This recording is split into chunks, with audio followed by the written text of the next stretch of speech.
What is going on, everybody? Welcome back to another Obsessed Auto Review. Today we're looking at this 2016 Lexus IS300. This thing's been around since 1998. It's in its third generation. This one particularly started in 2013. Now the fourth gen is going to be revealed any day now. Is it worth waiting for the fourth gen? Or is the third gen good enough to still take a look at? We're going to find out today and tell you what we like and don't like. Enjoy the review.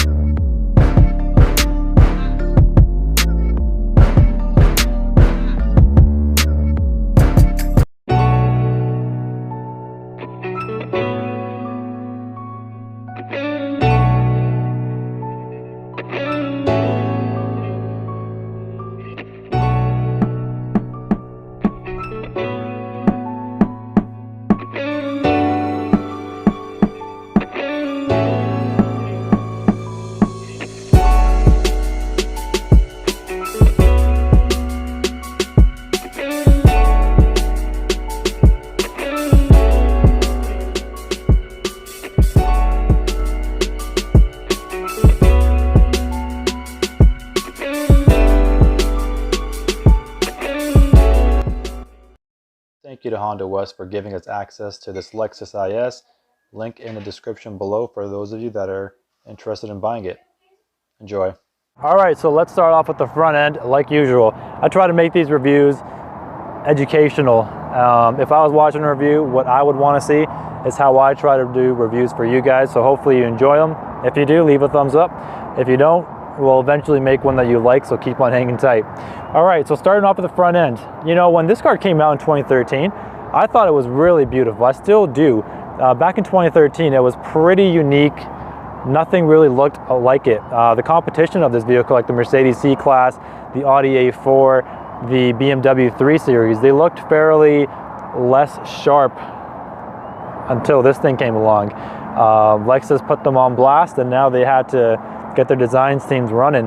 Now, unfortunately, this thing's been, it's in its 7th year of production, so it has gotten a little bland, but like I mentioned before, it's getting its redesign done any day now. It'll be revealed from Lexus. But starting off with this front end, iconic Lexus logo, honeycomb grille, fully functional splitter grille. Now, my favorite grille was always the F Sport.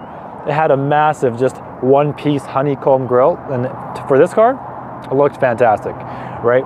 Now, moving on to the side here, when I saw these first daytime running lights the first time, I thought, wow, that is definitely unique. It's separated from the entire headlight housing, that classic L daytime running light emblem. It goes on both sides, and it looks really sharp. It looks really menacing when coming down the road. And the entire headlight itself, I'm like, wow, well, it looks really big if it was one piece, but since it's two pieces, this thing's really puny. Here's my hand, and it's almost the two lengths of my hand right here. You had HID low beams, you had your high beams and your incandescent turn signals. Now, LEDs weren't as popular in 2013 when this car came out as they are now.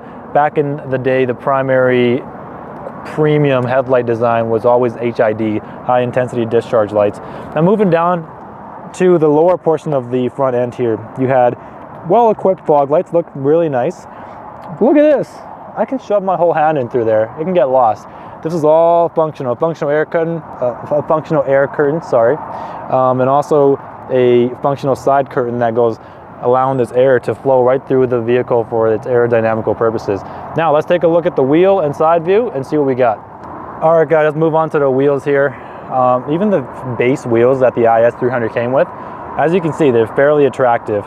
The F Sports were once again my favorite. They were a nice gray finish, but this one is a nice kind of satin finish for aluminum. It's not really too shiny, it's not too matte. I think it looks beautiful with this car. The design, the multi-spoke wheel, it's great. Now, these were pretty much staggered wheels. They came with 225s on the front and 255s on the back. So if you're ever doing your own tire rotations, keep that in mind, or else you're gonna have some driving issues. Let's move on to the rest of the side profile here. Mirrors attached to the door instead of the side panel. Get to your head. What? Get to your head. Oh, this thing is pretty crazy once again with the designs and the lines as I mentioned before. Had a very nice fender, and then from a nice smooth drop, it goes straight down off of the edge of the cliff. I don't know why they did it, but I really do like it. I think it adds great character. It pretty much adds a half a foot to the width of the vehicle, and it just shrinks towards the back, but overall it looks great. Now the side mirror, average side mirror, had a very nice LED. I'm not sure if it's very nice, but it has a nice LED indicator light. Now my favorite part about the side profile of this Lexus IS was this lower sill right here.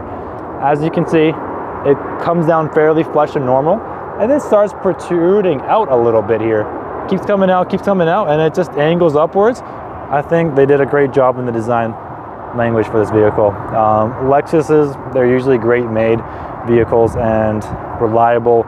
You know, the Japanese standard for luxury. You know, if you want to look at competitors for this vehicle, it's things like the C-Class, things like the 3 Series, the Audi A4. The Japanese competitors it would have would be the Acura TLX, the Infiniti Q60, but I think this has been in a class above its own until recently. We'll see how the new IS turns out to be.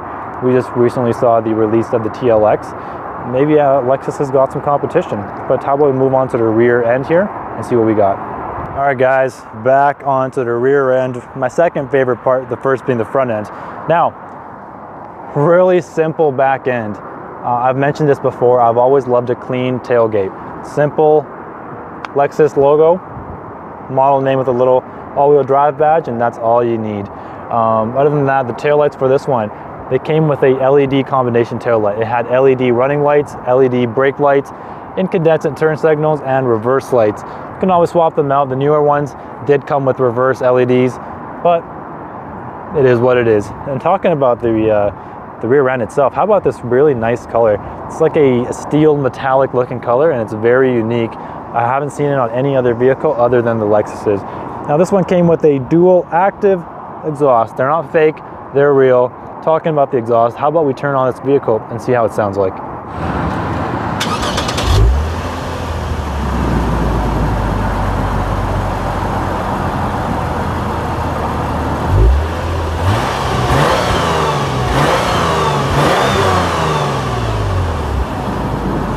All right guys, let's take a look underneath this hood, if I can open it. Now, the Lexus IS for 2016 came with 3 different engine options. The base was a 2-liter turbo engine. Then we move on to the 3.5 V6 and the 300, and then after that we moved to the, what was it? Actually the same engine, psych! Now, what I was really disappointed in was how this is basically a detuned version of the IS350. It made a little less horsepower, a little less torque, and the turbo engine actually has 15 less horsepower